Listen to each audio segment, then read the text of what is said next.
Hello everyone, I am हान्या हांडा और आज हम पढ़ेंगे क्लास 8 का चैप्टर नंबर 4 ऑफ ज्योग्राफी जिसका नेम है एग्रीकल्चर।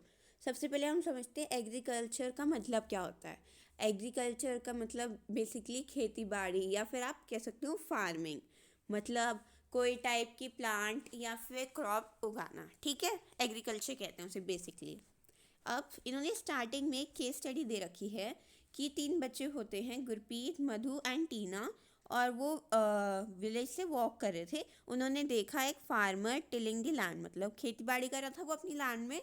और और फार्मर ने उन्हें बताया कि वो वीट और उन्होंने वीट ग्रो करी है और उन्होंने अभी ऐड करा है manure to the soil to make it more fertilise. ठीक है, अब उसने ये भी बताया बच्चों को कि वीट की ना बहुत गुड प्राइसिंग होती है मंडी में, फिर जहाँ से वो आगे जाता है फैक्ट्रीज में और फिर बनता है वो बिस्किट में। अब हम इसे पढ़ते हैं कि ये प्रोसेस को क्या कहते हैं। The transformation of a plant to finished product are involve 3 types of economic activities, और वो कौन सी होती है, प्राइमरी, सेकेंडरी और टर्शरी। सबसे पहले हम पढ़ते हैं प्राइमरी एक्टिविटी होती है। प्राइमरी एक्टिविटी क्या इंक्लूड करती है?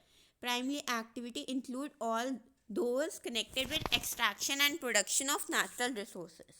सबसे पहले प्राइमरी एक्टिविटी का मतलब होता है एक्सट्रैक्शन एंड प्रोडक्शन, वो भी किसका, नेचुरल रिसोर्सेज। मतलब प्राइमरी बेसिकली क्या करती है कि नेचुरल रिसोर्स को पहले उगाओ और उसे एक स्मॉल स्केल पर बेच जाओ। जैसे फार्मर ने कहा मैंने अपनी वीट उगाई और मुझे उसके अच्छे दाम मिले मंडी में, और फिर वहाँ से वो बड़े स्केल पे जाएगी। तो प्राइमरी एक्टिविटी आप समझ सकते हो, नेचुरल रिसोर्स को उगाना और उसे छोटे स्केल पे बेच कर आना। और उसके बेस्ट एग्जांपल्स है एग्रीकल्चर, फिशिंग एंड गैदरिंग। जैसे एग्रीकल्चर अभी मैंने आपको बताया था कि उसने वीट उगाई और ऐसे मंडी में बेच दी। फिशिंग में भी क्या करते हैं, फिशर्स बाहर से फिश पकड़ के लाते हैं और उसे नियर बाय मंडी में बेच देते हैं। गैदरिंग भी एक बहुत अच्छा एग्जाम्पल है इसका। अब हम समझते हैं सेकेंडरी एक्टिविटीज़ होती क्या है। सेकेंडरी एक्टिविटी किसके साथ कंसर्न होती है, प्रोसेसिंग, मतलब इसे बनाना और अच्छा मेकओवर करना। ठीक है, आपने देखा है कि कंपनीज छोटे छोटे उसको वर्कर्स को हायर करती है। वो क्या करते हैं, नेचुरल रिसोर्स को प्रोसेस कर रहे होते हैं। और नेचुरल रिसोर्स आता कहाँ से है, प्राइमरी प्राइमरी उससे, प्राइमरी एक्टिविटी से। ठीक है, और इसके एग्जांपल्स हम ले सकते हैं manufacturing of steel, baking of bread and weaving of cloth. ठीक है, अब देखो नेचुरल रिसोर्स हो भी गया, उसे प्रोसेस भी कर दिया, अब उसे क्या है हमारे तक पहुंचाना। हमारे तक पहुंचाने के लिए क्या होती है, ट्रेडिंग। तो टर्शरी एक्टिविटी भी ऐसी सी ही है, ये प्रोवाइड करती है support to primary and secondary activities through services, मतलब पहुंचाने के लिए। अब इसके कौन से एग्जांपल्स अच्छे हैं, transport, trade, banking, insurance, advertising sorry. अब agriculture as a primary activity, जैसे हम सब ने पढ़ा कि एग्रीकल्चर एक प्राइमरी एक्टिविटी है। वो उस एग्रीकल्चर खेती बाड़ी होती है, खेती बाड़ी से आपने नेचुरल रिसोर्स लिया और उसे बात छोटे स्केल पे बेचे, आपको फ़ायदा तो हो रहा है लेकिन छोटे स्केल पे। अब वो क्या इंक्लूड करती है, growing of crops, fruits, vegetables, flowers and rearing of live stock. ठीक है, अब ये जो वर्ल्ड है ना, इसमें 50% of persons are engaged in farming, मतलब एग्रीकल्चर एक्टिविटी में। ठीक है, और इससे क्या पता चलता है, 50% मीन्स 2/3, मतलब 50% means 2/3 of India population depend करती है एग्रीकल्चर पे। ठीक है, favorable topography of soil and climate are vital for agriculture activity। अब सॉइल और क्लाइमेट के लिए क्या है, मतलब टोपोग्राफी अच्छी होनी चाहिए कि सॉइल और मतलब सॉइल और क्लाइमेट के लिए, मतलब सॉइल और क्लाइमेट भी अच्छा होना चाहिए अच्छी क्रॉप उगने के लिए। ठीक है, द लैंड जिस पे क्रॉप्स उगाई जाती है ना, उसे बेसिकली हम बोलते हैं एरेबल लैंड। एरेबल लैंड क्या होती है, जो लैंड बिल्कुल फर्टाइल होती है और प्लेन होती है, जिसमें आप इजीली क्रॉप ग्रो कर सकते हो। ये फिगर 4.1 में इन्होंने मैप दिया है, जिसमें हमें पता चलता है agriculture activity concentrated in those regions world where suitable factors of growing crops exist. Suitable factors कौन से होते हैं ग्रोइंग ऑफ क्रॉप्स के, पहले देखते हैं। क्रॉप को अगर आपको ग्रो सॉरी क्रॉप को अगर आपको ग्रो करना है तो उसके लिए एरेबल लैंड होना चाहिए, एल लिख दिया मैंने शॉर्ट फॉर्म, वाटर अच्छा होना चाहिए, सॉइल होना चाहिए, फर्टाइल सॉइल होना चाहिए, क्लाइमेट अच्छा होना चाहिए, और वेदर भी अच्छा होना चाहिए, और अगर आप लेबर रख रहे हो तो लेबर भी अच्छा होना चाहिए। ठीक है, ये सब अगर होगा तो क्रॉप की जो मतलब क्या कह सकते हो फसल उगेगी वो बहुत अच्छी उगेगी। ठीक है, अब हम 4.1 देखते हैं कि इन्होंने क्या मतलब कौन से रीजन्स में है, ये पढ़ लेते हैं। Word origin, the word agriculture किससे ड्राइव करता है, लैटिन वर्ड विच मीन्स एग्री, और एग्री मतलब मीन करता है सॉइल, और कल्चर मीन्स करता है कल्टीवेशन, तो इसका मतलब हो गया एग्रीकल्चर मतलब कल्टीवेशन। ठीक है, सॉइल की कल्टीवेशन। ये 4.1 इन्होंने मैप दे रखा है कि world distribution of arable land. ठीक है, एरेबल लैंड बता दिया था मैंने आपको। ये बहुत इंटरेस्टिंग है, डू यू नो, ये बहुत इंपॉर्टेंट है, ये इसका क्वेश्चन भी आता है हमेशा एग्जाम में, और ये वन वर्ड में भी पूछा जाता है।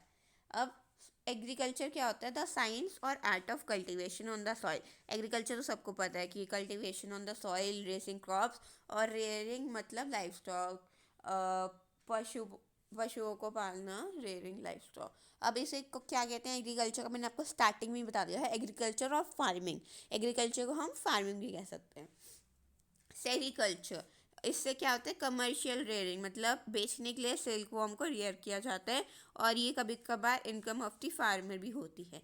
पिसिकल्चर क्या होता है, ब्रीडिंग ऑफ द फिश, किसमें, specially constructed tanks and Pond's.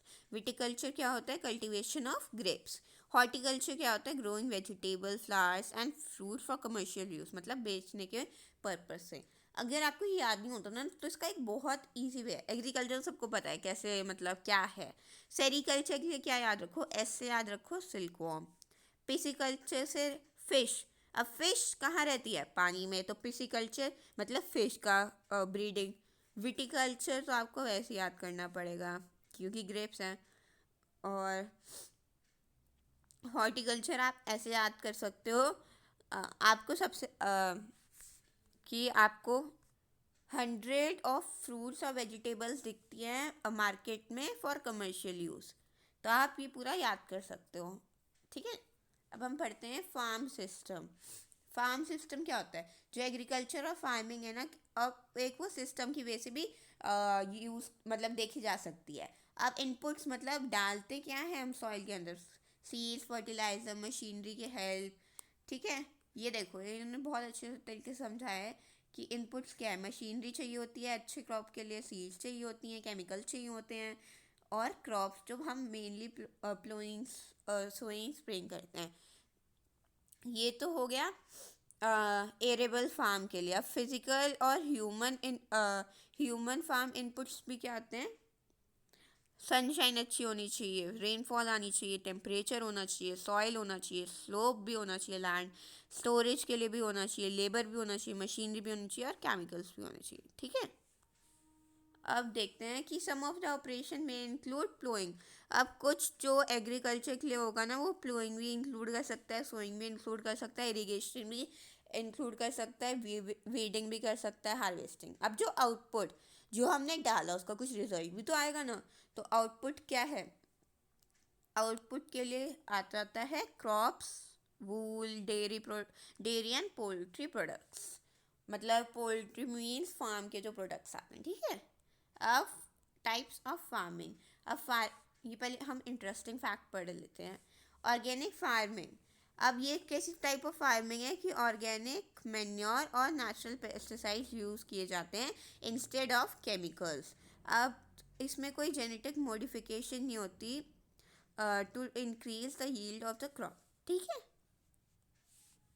अब हम टाइप्स ऑफ फार्मिंग पढ़ते हैं। Farming is practice in various way across the world, बहुत डिफरेंट वे से फार्मिंग प्रैक्टिस करी जाती है पूरे वर्ल्ड में। जैसे और किस पे डिपेंड होती है वो, जोग्राफिकल कंडीशन पे, demand of the produce labour और लेवल ऑफ टेक्नोलॉजी। अब जो फार्मिंग है उन्हें दो वे में डिवाइड किया गया है, सबसिस्टेंट फार्मिंग एंड कमर्शियल फार्मिंग। सबसे पहले हम पढ़ते हैं सबसिस्टेंट फार्मिंग। अब ये टाइप कैसे, मतलब ये फार्मिंग ऐसी होती है जो प्रैक्टिस की जाती है कि फार्मर्स की फैमिली की बेसिक नीड, मतलब खाना को ग्रो करा जाए। मतलब बहुत हाई वे पे नहीं होती, लो लेवल पे होती है, और इसमें लो लेवल ऑफ टेक्नोलॉजी भी यूज़ की जाती है। एक छोटा सा ही प्लॉट यूज़ किया जाता है लैंड को क्रॉप्स के लिए, कि बस वो फार्मर्स की फैमिली तक के जितना खाना बन जाए, ठीक है। और वहाँ पे हाउस होल्ड लेबर होते हैं, कि कोई पैसे देकर कर्मचारी नहीं रखते, हाउस होल्ड लेबर होते हैं। अब जैसे मैंने आपको बताया कि ये स्मॉल आउट, जब स्मॉल इनपुट ही स्मॉल जा रहे हैं, सीड्स छोटे जा रहे हैं, क्योंकि फैमिली की बेसिक नीड के लिए जाना है, तो क्या आउटपुट भी स्मॉल ही आएगा, ठीक है। अब सब्सिस्टेंस फार्मिंग के भी दो पार्ट्स होते हैं, intensive subsistence farming and primitive subsistence farming. सबसे पहले हम पढ़ते हैं इंटेंसिव सब्सिस्टेंस फार्मिंग। ये बेसिकली ना सब्सिस्टेंस फार्मिंग जैसी ही होती है।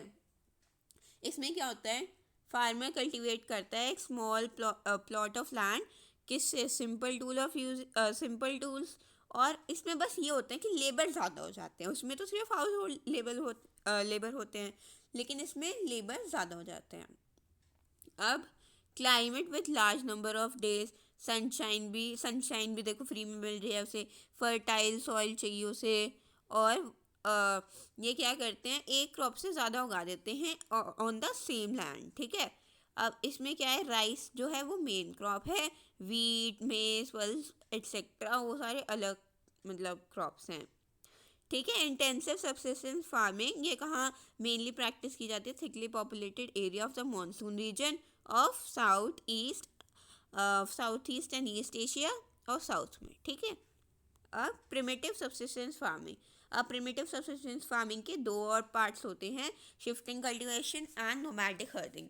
ये शिफ्टिंग कल्टीवेशन तो बहुत ईजी है, शायद आप लोगों ने पढ़ा भी होगा इससे पहले, हिस्ट्री में ज़रूर था ये, 8th की बुक में भी था और 7th की बुक में भी था। शिफ्टिंग फार्मिंग बेसिकली क्या होता है, ये लोग एक प्लॉट ऑफ लैंड पे जिस पे ये खेती बाड़ी कर रहे होते हैं, उस जैसे उसमें से फर्टिलिटी बिल्कुल ख़त्म होता है, क्योंकि वो उसी पे बार बार क्रॉप्स उगाते हैं, तो उसके बाद फर्टिलिटी लेवल बिल्कुल ज़ीरो हो जाता है। तो इसकी फर्टिलिटी को और बढ़ाने के लिए ये लोग क्या करते हैं, उसको बिल्कुल क्लियर कर देते हैं, फिर वहाँ के आसपास की ट्रीज काट देते हैं और उस लैंड के ऊपर रख देते हैं और उसे जला देते हैं, और जो उसकी ऐश होती है ना वो लैंड के साथ मिक्स कर देते हैं, ताकि उसकी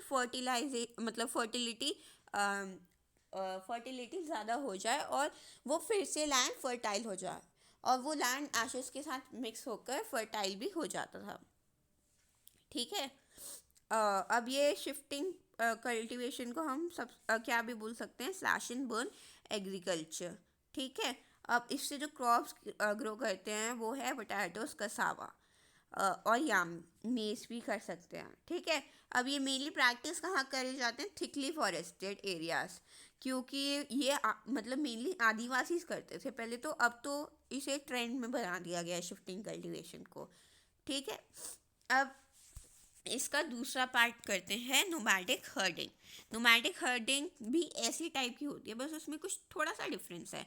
ये कहाँ पहले हम देखते हैं प्रैक्टिस कहाँ की जाती है, सेमी एरिड और arid regions of Sahara desert, Central Asia और थोड़े से parts of India like Rajasthan और जम्मू कश्मीर। अब इस टाइप ऑफ फार्मिंग में क्या होता था, हर्ड्समैन एक प्लेस से दूसरी प्लेस में मूव करता था अपने एनिमल के साथ for fodder and water, for animal along with defined routes, मतलब चारा मिल जाए एनिमल्स को और उस इंसान को भी अपना फूड और पानी मिल जाए, और उनके डिफाइंड रूट्स होते थे, ठीक है। अब this type of movement arises in response, अब ये होते हैं कि उसे क्लाइमेटिक कॉन्स्ट्रेंट्स एंड टेरेन, मतलब मैं बेसिकली ये बता देती हूँ कि ये इसलिए करते थे कि क्लाइमेट होता था, तो बेसिकली मतलब वो मूव इसलिए करते हैं ताकि वो अपनी क्लाइमेटिक कंडीशन से बच पाए, अगर एक्सट्रीम कोल्ड है तो अपने एनिमल्स को लेकर डिफाइंड रूट्स में चल जाते हैं कि इस टाइम अभी इस जगह पे गर्मी होगी, तो वो वहाँ पे चल जाते हैं। जब गर्मी वाली जगह भी ठंड हो जाती है तो वो वापस वहाँ पे आ जाते हैं कि वहाँ पे गर्मी हो जाती है। तो ये उनका मतलब ऐसे नोमैडिक हर्टिंग कहते हैं इसे। ठीक है, अब कमर्शियल फार्मिंग, ये एग्रीकल फार्मिंग का दूसरा टाइप है। अब कमर्शियल फार्मिंग बेसिकली क्या होता है? कमर्शियल मतलब बाहर सेल के लिए, तो ये सेल वाली फार्मिंग हो गई। तो crops are grown for and animals are reared for sale in the market, जैसे मैंने बताया ना। तो ये क्यों करते हैं क्रॉप्स ग्रो और एनिमल्स को रेयर, कि वो सेल कर दे मार्केट में। बहुत इंपॉर्टेंट है, ये आप मार्क भी कर सकते हो, तो आपको पता चल जाएगा कि बेसिकली कमर्शियल फार्मिंग होती है। अब जैसे मैंने आपको बताया, सब्सिस्टेंट फार्मिंग बहुत स्मॉल लेवल पे की जाती है, और फार्मर का मतलब कि बेसिक नीड, फार्मर्स की फैमिली की बेसिक नीड के लिए करी जाती है। लेकिन कमर्शियल फार्मिंग तो देखो सेल के लिए होती है। तो सेल के लिए क्या होती है? बड़े लेवल पे की जाएगी, तो इसलिए अमाउंट ऑफ कैपिटल जो यूज़ होता है वो भी लार्ज है। अब जो सारा वर्क जो मोस्टली डन किया जाता है, अब बड़ा है तो लेबर बहुत चाहिए होंगे, तो अच्छा मशीन से कर लेते हैं वो। ठीक है। अब कमर्शियल फार्मिंग इसके भी टाइप्स हैं, commercial grain farming, mix farming and plantation agriculture. अब कमर्शियल ग्रेन फार्मिंग, ये भी बेसिकली कमर्शियल फार्मिंग जैसी होती है। ये ग्रो करे जाते हैं फॉर कमर्शियल पर्पस। अब वीट और मेज कॉमनली कमर्शियल ग्रोन ग्रेन्स हैं इन कमर्शियल ग्रेन फार्मिंग में। ठीक है। अब इसकी जो मेजर एरियाज है ना, where commercial grain farming is practice, ये है टेम्परेट टेम्परेट ग्रासलैंड, जैसे नॉर्थ अमेरिका, यूरोप और एशिया। ठीक है। और ये जो एरियाज है ना, ये स्पार्सली पॉपुलेटेड है, मतलब बहुत कम पॉपुलेटेड है, तो इसकी वजह से लार्ज फार्म्स और 100 हेक्टर्स तक फार्म स्प्रेड किया जाता है। ठीक है। और वहाँ पर ना जैसे विंटर होती है तो वो रिस्ट्रिक्ट कर देती है ग्रोइंग सीजन को। बहुत ज़्यादा ठंड हो मतलब कभी कभार होती है, तो वो रिस्ट्रिक्ट कर देती है। और कभी कभार तो सिर्फ single crop can be grown भी हो जाता है। अब इसका दूसरा टाइप पढ़ते हैं, in a mix farming the land is use for growing food fodder crops and rearing livestock, मतलब खाना और चारा और मतलब एनिमल्स को रेयर करवाने के लिए। ठीक है। अब ये कहाँ प्रैक्टिस की जाती है? यूरोप में, ईस्टर्न यूएसए में, सॉरी अर्जेंटीना में, साउथ ऑस्ट्रेलिया, न्यूजीलैंड, इन सारे एरिया में। अब प्लांटेशन, ये भी एक कमर्शियल फार्मिंग का टाइप है। अब इसमें क्या होता है, एक सिंगल क्रॉप ग्रो करी जाती है, जैसे coffee, sugar cane, tea, cashew, rubber, banana और कॉटन, मतलब पूरे प्लॉट में सिर्फ एक ही क्रॉप ग्रो करी जाती है, या एक ही प्लांट मतलब सॉरी क्रॉप ही ग्रो करी जाती है एक ही प्लॉट में। अब वो लार्ज स्केल पे कह सकते हो आप। ठीक है। अब जैसे ये लार्ज अमाउंट पे होती है तो प्लांटेशन भी लार्ज अमाउंट पे होती है, क्योंकि कमर्शियल फार्मिंग अगर लार्ज अमाउंट पे होती है तो प्लांटेशन भी उसी का पार्ट है ना, तो वो भी लार्ज अमाउंट पे ग्रो करी जाती है। तो अब उसके लिए क्या चाहिए होता है, फिर उन्हें लार्ज अमाउंट ऑफ लेबर चाहिए होता है, कैपिटल चाहिए होता है। ठीक है।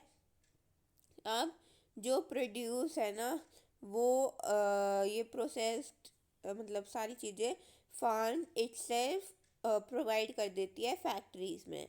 जैसे वो पहले एग्रीकल्चर में क्या होता था, खेती करता था, मंडी में देता था, मंडी आके फैक्ट्रीज को देती थी। ये नहीं, लेकिन क्या करते हैं कि पूरा उगाकर डायरेक्ट ही फैक्ट्रीज को दे देते हैं।